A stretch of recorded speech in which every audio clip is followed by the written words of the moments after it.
ଉତ୍କଳ ଦିବସରେ ବରପୁତ୍ରଙ୍କୁ ଅସମ୍ମାନ, ପୂଜ୍ୟ ପୂଜା ପରମ୍ପରାକୁ ଭୁଲିଗଲା ପ୍ରଶାସନ।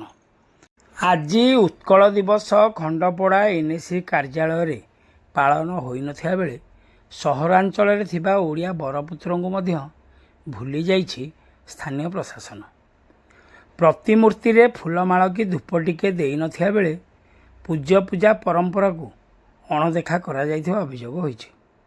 ମିଳିଥିବା ସୂଚନା ଅନୁଯାୟୀ ଆଜି ଜିଲ୍ଲା ମୁଖ୍ୟାଳୟରେ ଉତ୍କଳ ଦିବସ ଅବସରରେ ଓଡ଼ିଆ ବରପୁତ୍ର ତଥା ମହାପୁରୁଷଙ୍କ ପ୍ରତିମୂର୍ତ୍ତିରେ ମାଲ୍ୟାର୍ପଣ କରାଯାଇଥିବା ବେଳେ ଅନେକ କାର୍ଯ୍ୟକ୍ରମ ମଧ୍ୟ ଆୟୋଜନ କରାଯାଇଛି।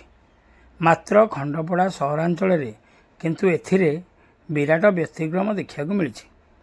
ସହରାଞ୍ଚଳ ରଥଗଡ଼ା ଛକ ଓ ବଜାର ସାହିରେ ଥିବା ମହାନ ଜ୍ୟୋତିର୍ବିଦ ତଥା ମାଟିର ପୁଅ ପଠାଣି ସାମନ୍ତଙ୍କ ପ୍ରତିମୂର୍ତ୍ତିରେ ଫୁଲମାଳଟିଏ ପକାଇବାକୁ ସତେ ଯେମିତି କୁଣ୍ଠା ପ୍ରକାଶ କରିଥିଲା ସ୍ଥାନୀୟ ପ୍ରଶାସନ। ଉକ୍ତ ଦୁଇଟି ସ୍ଥାନରେ ଥିବା ମହାନ ଜ୍ୟୋତିର୍ବିଦଙ୍କ ଫଟୋରେ ମାସ ମାସ ଧରି ଶୁଖିଲା ଫୁଲମାଳ ପଡ଼ିଥିବାର ଅଭାବନୀୟ ଦୃଶ୍ୟ ଏନ୍ଏସି ପ୍ରଶାସନର ଅପାରଗତା କଥା କହୁଥିବା ଦେଖିବାକୁ ମିଳିଥିଲା।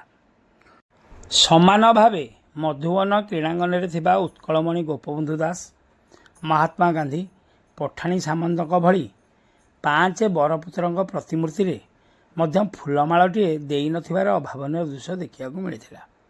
ତେବେ ଏଭଳି ଘଟଣାକୁ ସହଜରେ ସହରର ବୁଦ୍ଧିଜୀବୀ ଗ୍ରହଣ କରିପାରିନାହାନ୍ତି। ଖଣ୍ଡପଡ଼ାରୁ ସନ୍ତୋଷ କୁମାର ସାହୁଙ୍କ ରିପୋର୍ଟ, ଖଣ୍ଡପଡ଼ା ଖବର।